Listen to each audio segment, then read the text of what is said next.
Okay, it looks like we're live. Again, we're gonna lock down a time here, but we'd rather have a quality presentation for you guys than to really just, start on time and not necessarily have a point. So last week we talked about the brand kit and the idea of putting together your toolkit for your brand. I mean, we're still building out the coursework for that and that you guys can access. This week, I want to talk about who's it for. And I think a lot of times we will build, and even marketers are guilty of this. We will have this amazing campaign that we dream up in our brain, and then we never stop to think, okay, but who's going to buy this?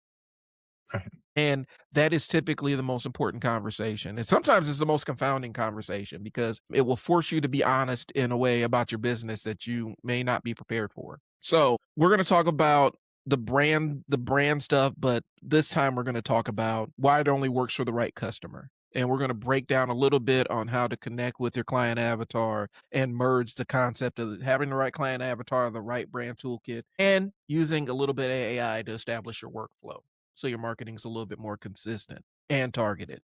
Okay. So my name is Brian. I am with the Media Room and I Sell Words.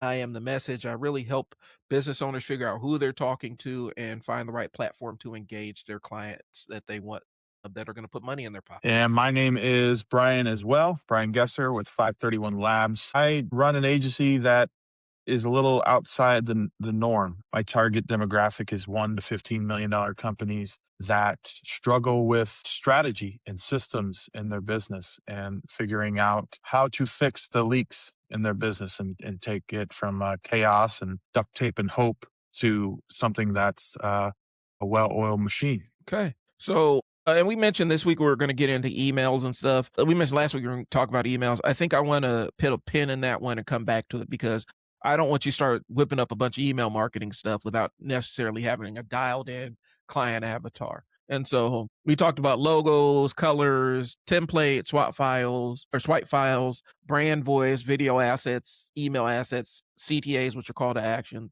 That's a lot of the first step. And so Brian and I are kind of putting our brains together to figure out the right way to get you guys a step-by-step guide on assembling your brand toolkit. And so that's something that's working. But before you even start building it, we need to understand who we're talking to. It doesn't Right. work by itself. And so what is the benefit of having an established client avatar, Brian? Well, look, I mean, just like you already kind of said, you can do all this work, you have all this product, do all this research on building a service or a product or a company and a logo and a brand and all fun stuff, right? Mhm.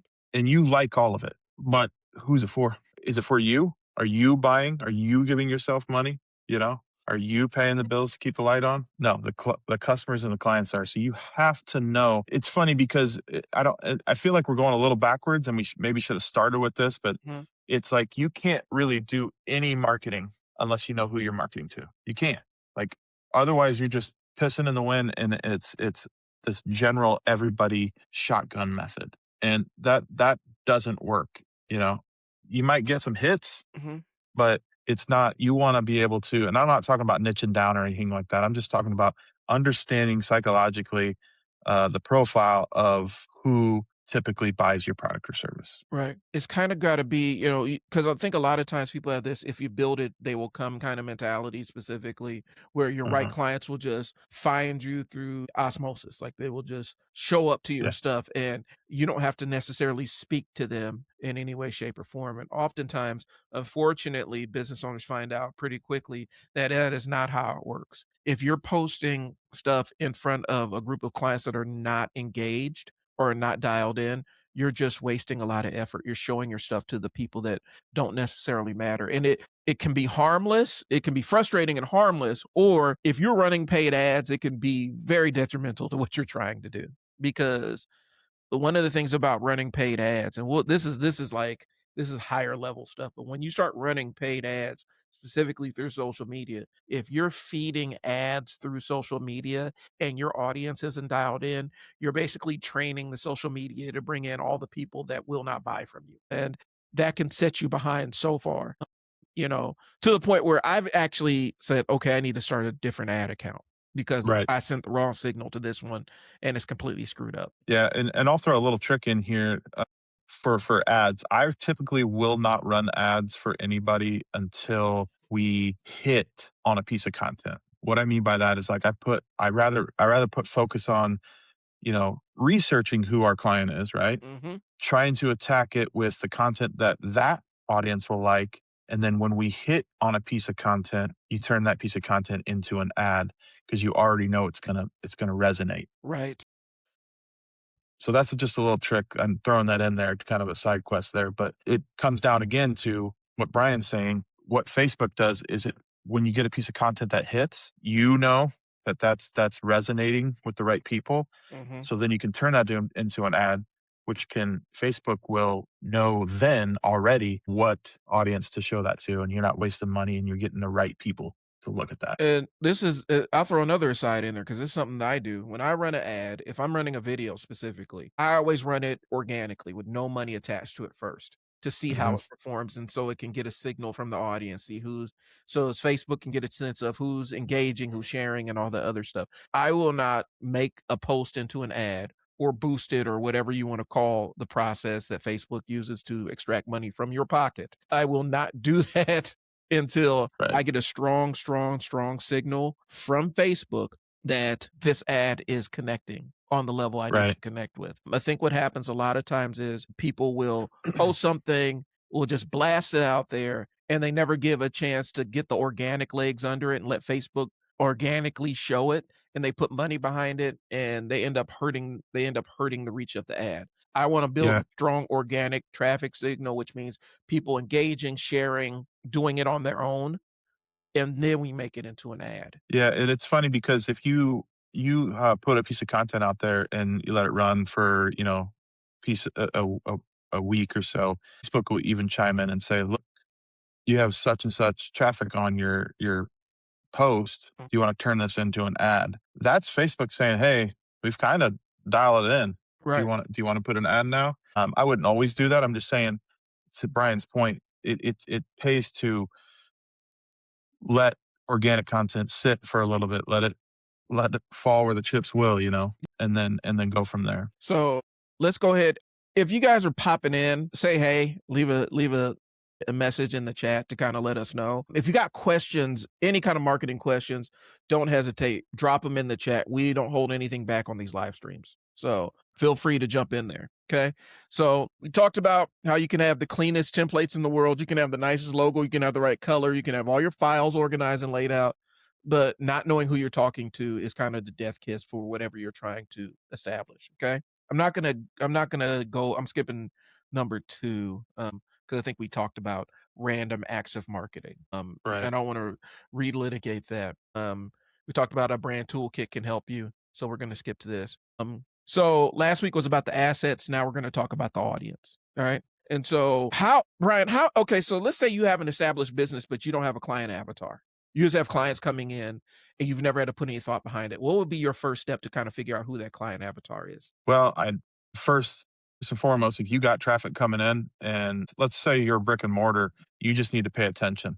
Pay attention to the demographics coming in. Pay attention through. Let me put it this way: you need to start capturing somehow so you can assess. Mm, You can visually assess. You can look at people. You can talk to people. That's like the first and foremost as an owner, you should be kind of just being aware, right. right? So you could create content for those types of people, but you have to capture somehow. So a lot of POS systems, I'd capture that, and then you kind of understand through other systems, you can figure out what that audience looks like. And what I mean by that is say, I'll just throw the system out there real quick. So say you have a POS system, you're capturing email addresses and you decide to put out a piece of content. You push that content out, right? Right. And say it goes to your website. Let me throw this out there as a side quest too. All your websites, if any of you have websites, you need to have Facebook, YouTube, Google Analytics. You need to have those pixels put on there. If you don't know what that means, ask ChatGPT, ask AI. Those pixels will grab the demographics from those people Hmm. and you can build audiences off that. Okay. I'm getting a little advanced with this. I don't want to get too far into the weeds, Hmm. but if you don't know your audience, you need to capture the data somehow, whether it's visually and just through like you be paying attention, or it's digitally through POS systems or email lists or mobile lists or whatever, right? Right. That'd be the advice I'd give to any business owner out there. get the data somehow. I would say this too. I mean, and for a little bit of clarity, for the bit of clarity on this, a POS system is a point of sale system, and so that's where you swipe a credit card in like a brick and mortar. Like it's kind of your the hub where you're taking all the payments and it's kind of servicing your clients there. And so if you aren't that level of engaged, or you don't know that you're still learning the tech, because a lot of people have a POS system, they don't really maximize what that information collects. I want you to Yeah. sit down and look at your client base and think about that one client that speaks to you, the one that is always a joy to work with, and then just start writing out what you know about them. How many kids do they have? When did they was the first time you remember them coming in? What do they normally talk about when they come in? What do they normally buy? How many times do they come in? How How many much do they times spend? yeah, if they have they recommended people? Like, I want you to start kind of compiling an informal list of what you know about that client, because if you can remember them, they stand out to you, that may be your ideal client. And then you could start tying it to the other data stuff once you get your pixel set up and everything. And realistically, if you guys need help, that's what we're here for with that kind of stuff. To Yeah. talk about the technical stuff. You know, that puts it in my brain that we probably need to do some kind of stuff about Google Analytics and Facebook pixels and what they are and how to do all that other stuff with Mhm. them. But that's where we can go with it. It doesn't have to be too high level, and this stuff is not that complicated, guys. No, it's not. It's It simple. sounds more complicated, but Yeah, these are small additions to things you already have, right? right. Yeah. So yeah, that's a great idea. You find the person you like that comes in a lot that to, make let's start with your regulars. Right. Let's just make it that simple. Your regulars are your ideal client, and then make a fake. What a customer avatar usually is a fake profile you write up. Mhm. What you think that person's age is, what you think their annual salary is and stuff. You make these fake profiles up that help you kind of guide who you want to be reaching out to Mhm. as far as like marketing and awareness and brand recognition and all that stuff. So let me just skip ahead because I've skipped around here, but we did talk about a lot of this stuff. The biggest thing is once you're clear on your ideal client, you're going to know exactly what conversation to have with them. It's like if you got two kids, right? And your kids have different personalities, you're going to tailor sometimes the way that you engage with them, the way you talk to them based on who Hmm. you're talking to. And so, because that makes your message more effective. If you got a 3-year old and a 15-year old, you're not going to communicate to the 3-year-old the same way that you're gonna communicate to that 15-year-old. You're gonna Right. explain it in a way the 3-year-old will understand, and that's the importance of having the client avatar, because sometimes you have a client for one specific product, they may not be in for this other product over here. They may not be a client ever for it. If you keep Right. trying to sell them the thing that they're not interested in, they're going to start ignoring you, and that's what happens when your message is off. Well, the number one rule of sales is don't try to sell the unsellable. Right, you know? Don't waste your time. So, you don't wanna be trying to sell bottled water to the wicked witch of the West, right? Like, Right. that's not the place you wanna go, or a shower head to her. You don't wanna shit. Yeah. Yeah. For Um, real. so you wanna know who you're talking to and what that person wants and what the problem that person is trying to solve. Sometimes you need to know what they're afraid of, specifically if you are in some kind of security business or protection business or medical or whatever, you need to know what they're afraid of and what that person's already you wanna know what that person's already tried, right? You need to know these different dials. So let me jump ahead. That will help you determine what your asset should bring to the table, okay? Yeah. Now, So where are you at? I'm kind of jumping around too, but I think I'm on point number 5, why most client avatar work feels useless. right. So a lot of people hear client avatar and they think about sometimes like what I was saying, a fake worksheet that you come up with. It's like, uh, our ideal customer is 37. She drives a Honda. She likes iced coffee. She goes to Target. Has two kids.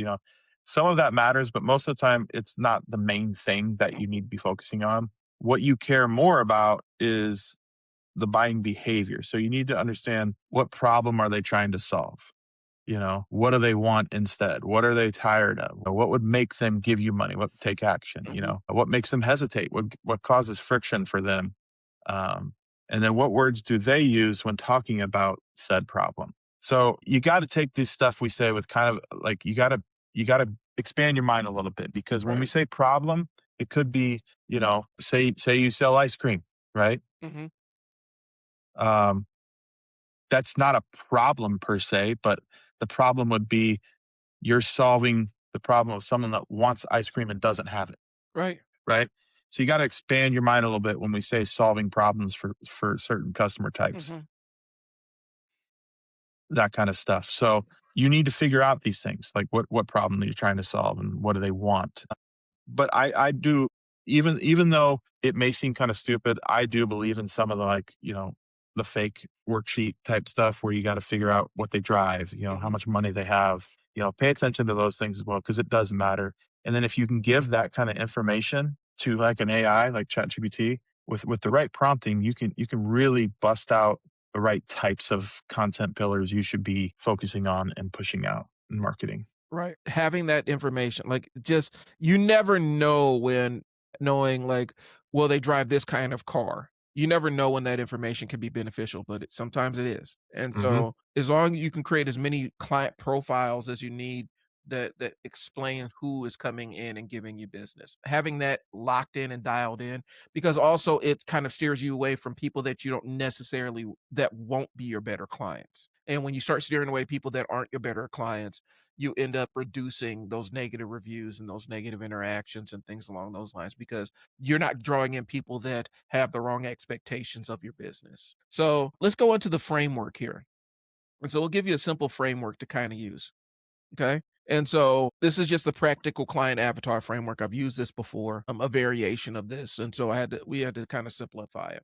Okay. So with the framework, number one is the situation. What is going on when they start looking for help? So I'm going to use an example. So let's say what is going on when they start looking for help and they are someone who is hungry and is looking for, um, pizza, right? What's going on? First thing they're going to do is they're going to go to Google. They're going to look up pizza joints near me. So what does that mean for you? It means your Google profile better be on point. So You need to I'll be in just that keep going. search. Go ahead. Yeah. No, I was just going to keep going as you fire the questions. You can kind of talk about the situation, then I'll rapid fire with you. Okay. So if we talk about pain points again, family being hungry is a pain point. Not feeling like cooking is a pain point. We don't have to think about this thing as this unsurvivable thing. Sometimes it's just a thing that needs to get solved. Okay. So when we That's say right. number two is pain, what is frustrating them? Yeah. So let's stick with the same thing. Like you said, the frustrating thing is they're tired of cooking. Mhm. They've cooked the last 4 days because cooking doesn't mean just cooking. I'm speaking real truth here. You cook, then you have to clean, Yep. right? And then you have to put the dishes away after you clean them. And it's not just cooking. So you cook 4 days straight. You're tired of it. You want to just go grab something, and that's what's frustrating me. I'm Yeah. tired of cooking this week, Or right? or you get that one pizza place that only half the family likes. That's a Yeah. pain point. So you're trying to find one that everybody likes. Yeah. I don't like that pizza. That Yeah. crust is gross. And it's like, I love it. I mean, me and my wife have that one all the time. Like, there's a pizza place that I love and she does not care for at all. All right. Right. So three is desire. What do they actually want? Okay. So we talked about how they're hungry. They want pizza. They don't want to cook. What do Mhm. they actually want? They want freedom from having to worry about cooking dinner. I know it sounds like the same thing and we're reiterating things, but these are different things going on in their brain, right? So they want it to be easy. Mhm. They want somebody that they know, from maybe they go to a place they always go to and they're not worried about it being bad. It's good every time they go. So they just want the ease of it. So that's what they actually want. They want it to be easy. I'm reminded of the entire somebody goes to the hardware store to buy a drill. They're not buying a drill. They're buying a hole in the wall, but they're not buying a hole in the wall. They're buying a way to hang up a picture, but they're not just buying a way to hang up a picture. They're buying a way to make their home feel a lot more comfortable so they can decorate and design it the way they want to. So at the end of the day, they're buying comfort in their house. 100%. So that's kind of how you got to pursue it. I know it sounds complicated, but you do have to get into the mind of your customer. Yes. Objection is number 4. What makes them hesitate? Well, I'm going to be honest, this day and age, I see it more often than anything else. It's going to be price. That's just the reality of life right Mhm. now. Everything's expensive. That's why people aren't going out as much for eating, sticking with this same example. So they don't have the budget, maybe it's a place that doesn't deliver Mhm. and they don't want to drive to it. So they're like, maybe not. Maybe I'll just cook. I don't want to spend the money. I don't want to spend the gas, Mhm. you know. that kind of stuff. So that would make them hesitate. Uh, I know one piece of friction that I've encountered at places that I like is friction with ordering. It's a pain in the butt to order from this place. You know, either you got to call and talk to somebody and they may halfway understand what you're talking about, or that the online system sucks and Mhm. it's hard to navigate and buggy. And so those can be other points of friction that you introduce subconsciously into your business where the customer experience with getting your stuff can create the next objection. All right, number 5, buying trigger. What makes them finally pull the trigger, take the action? Two things come to mind. The ordering is simple. Um, they know that if they're a regular, they know that on this day they can get this price and there's a special or something like that. So Mhm, what makes them take action is ease of ordering, getting rid of all friction mhm, to make the process easy. Things come to mind like Starbucks might have one of the and I don't go there much often anymore mhm, because their prices got out of control, but there's my hesitation. That's why I stopped going there. But their ease of ordering on their mobile platform is one of the best. People should take notes on that because it's one of the best out there. mhm. They put front and center your top 5 drinks that you order. So you can open the app, click that, hit order, it runs through your card, done. And when I roll up there, it's ready to go. I'm not waiting around like everybody else, you know. I pull in a parking spot or go through the drive-through if it's not busy and my stuff's ready. Right. And that So making things easy yeah. and frictionless is your goal for what makes people take action. And, do go back to this, like, if you're meeting the expectation, like, if I go to Little Caesars, I know I have expectation for Little Caesars. If it's Right. below expectations for Little Caesars, then expectations have completely fallen off of a cliff, and, so if the last time I got the thing and it met the expectation that I would have of this place, that's something that makes that pulling the trigger the next time a little bit easier. So, if I got Little Caesars and it was absolutely worse than any other Little Caesars experience I've ever had, even though I'm conditioning myself to have a bad experience with it. This is how it goes. If it meets expectation, then when I'm in that mode where I just want to shut my brain off and grab something, it makes that decision a little bit easier. So it's thinking how this is going to look on this end and making sure that it aligns with the expectations that they currently have. Let's see how the avatar shapes the brand toolkit. And so I think that's what we're going to get into. I hope you guys understood that. And I'll run through the framework here real quick. 1 is the situation, 2 is the pain points, 3 is desire, 4 is what objections do they have, 5 is the trigger, what makes them actually take action. And so that's how it works. Hold on 1 second. I gotta readmit Brian here. Internet, Sorry, had a power surge. I know how that goes. Hey, yeah, guys, like I said, this is live television. Scott, pizza, Yeah. pizza. Yeah. I You was gonna know, add there, I don't know where you ended up because I know it wasn't gone there long there, but you can always count it's not listen, McDonald's does not have the greatest food, but McDonald's is always the same and consistent and mhm. easy and there, and you know what it's gonna taste like. Right. And a good McDonald's experience is forgettable, but a bad McDonald's experience is something that you will never forget. That's right. It will stick with you forever, you know. And that is a truism. And so as long as it meets the expectation, people can automatically not think about it. And that's just how it goes. Well, we're gonna talk about how the avatar shapes your branding toolkit. Okay. Your branding toolkit should be built around the customer you want more of. Okay. And so, Brian, we're on number 7 here on the show notes Yeah. here. And so, number 1, we're going to talk about logo and visual style. I'll do the ask part of it, and then you can kind of explain. I'll do the first Yeah. part. So, logo and visual style. Will this make the right customer trust us faster with your logo and visual style? And so the example is going to be, and I'll do the first one. You can take the second one. So the example is going to Okay. be like a kid's party business should not look like a law firm. And No. it sounds reductive to say, but I think sometimes we get too obsessed with professional that we're not necessarily dialing into who our market is. Okay. So a kid's party business should not look like a law firm. A luxury real estate business should not look like a discount flyer. Okay. And a bakery should not look like a software company, right? I go to a bakery, I'm I got family on the East Coast and I love bakeries and delis and stuff out there. When you walk into a legit bakery, it needs to feel like I need to see the guy behind the counter covered in flour, Mhm. not in not in a suit, or, not buttoned up. And you know what I mean? Like, it should feel like it's been worked in. So the visual style, what we're getting at here is the visual style should match the buying decision. I want to buy from somebody I know, like, and trust, right? That's Right. that's basic marketing, but you want it to match. I hate this word, but there's no better word. The buying decision has to match the vibe. Yep. I Yeah. hate that word, but it is what it is. It has to feel right. And that's a psychological thing. Marketing is psychology. Right. It really is. It is. So is brand. So is the visual style. So is how you talk. So is how you greet customers. So is the buying experience when they walk into the joint. That's just reality. You have to psychologically connect with these people, mind meld with them if you're a Star Trek fan out there. Right. And know thy customer and know yourself. That's kind of how it works. You do that, and that's going to instantly improve. The moment you start getting into the psychology of your customer, it's going to start improving your outcomes. Just spend a little bit of time thinking about who's doing it. Yeah. So jump into it. Like, you got brand colors, right? So ask yourself, what should a customer feel with the color? Because again, we're getting into details here, and that's kind of what Brian and I want to do, is really dig deep and not hold back with any Right. of this. So colors mean things. Colors, warmth, trust, energy, calm, premium, fun, urgent. They're not just decoration; they actually create a first impressions. I don't have a maybe Brian's pulling it up. I'm You can pulling pull it up up. like the I'm pulling it what up they right mean, now. yeah.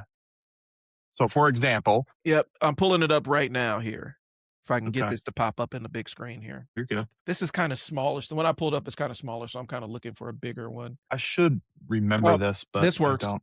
This size Okay. works. So I'll be sharing my screen here momentarily. All right. And there's 1,000 different ways to interpret this, right? Can you see? Yes. Okay. So there's been 1,000 different ways. Each color wheel is going to tell you something a little bit different, but they're all kind of consistent in terms of things. Okay. There's a reason why IBM trademarked IBM Blue. Like, you can't use IBM Blue for your logo without expecting a cease and desist letter from IBM, because they've established that. So when you're looking at brand colors for your business, so red means passionate, active, exciting, it's bold, it's youthful, energy. Okay. And so when you look at the brands that use it, you see your Kellogg's, Lego, that's one of their known things, Coca Cola, Nintendo, Nintendo. yeah. Yeah. Okay. Pink, love, calm, respect, warmth. Feminine, long term, intuitive care. Okay. So you're going to see Barbie, Cosmopolitan, Victoria's Secret, things along those lines. Purple is an interesting one because you don't see a whole lot of businesses run with the purple, but it can be a statement color. Yeah. And it kind of leans into creativity, original. Yeah, I can see in there wealth and stuff like that. It does, and distinguished. It does purple does have that royal aspect to it, right? Right. So it can mean premium as well. Yep. And so, but Cadbury, Cadbury eggs, Yahoo. I don't know what Yahoo does anymore. Do you know? Yeah. Like, do we really know People what still got they still got emails. People still got Yahoo emails. navy? This is a color that you see a lot. A lot of brands use navy because navy is a trust color. You know, it's a stable Not my color. favorite color. Yeah. Not my favorite logo color. But we got trust, sincerity, authority, control. And since it's a common color, a lot of businesses will default towards navy It's very because corporate to me. yep, In my experience doing branding, for 20 years plus, it's very corporate, grays and blues and stuff like that. That cooler realm of colors. mhm, It screams corporate and serious, for lack of a better word. sports. Okay, uh, elaborate a little bit, Scott, on that one. Um, I think Because he means there's a lot of sports that I mean, I can see that there with Reebok and yeah, okay, I got you. stuff like that. Yeah, yeah. So I could see that. Green. Here's the thing. Green means green. And so a lot of times, and this is what I'm not necessarily seeing on here, because they say balanced growth, restoration. Green actually, like, green is for a lot of businesses that are in environmental spaces or things along those lines. Green is the signal that you are eco-conscious business. Yeah. And you will find that green in there wrapped in with some kind of blue or something. Um, it's interesting you see oil companies in there. Anyway, Well, that's purposeful yeah, because they wanna seem green yeah, and clean for the environment. eco-friendly. Yeah. So, but clarity, prosperity, because green is the color of money, and we can reduce it to that. I mean, that's real. Uh-huh. Blue, the blue, the IBM blue, like again, is trademarked. People like you can get sued if you try to use IBM blue. Yeah. But there's a reason why they lean into it. Um, this is growth, control, determination, self-sufficient. This level of blue is modern. I wish they would have actually named this something besides blue, but Right. they get a little bit more introspective. Orange. I've seen lots of different things about orange. Yes. I've seen orange can lead to can mean excitement. I have seen people say orange is more in lines with what they have. It's purple for creativity. Mhm. But then also, I've seen it get like a warning, like a protection Yes. thing where it's a safety thing. And so, but orange, freedom, impulse, motivation, and stuff like that. When people pick out these brands, they spend a lot of time. For the big, huge brands, they spend a lot of time thinking about their logo colors. Oh, yeah.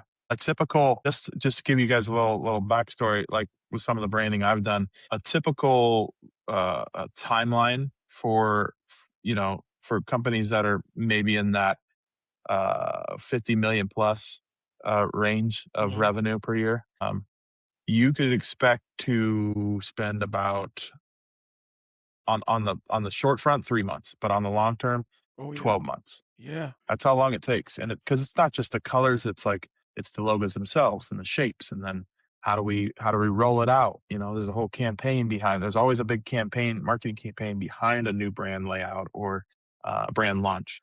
And the font, they don't even worry about the font. How does this font Yeah. how does the typeset communicate? Sometimes corporations will literally pay a designer to design a new font for them to use. Oh, 100%. I've designed so many custom fonts because of that, because they're like, "Well, I like this one, but can you change just the E's? The E's gotta look different. I don't like the way the E's look," so Yep, you're building a custom font for them. And it seems kinda silly.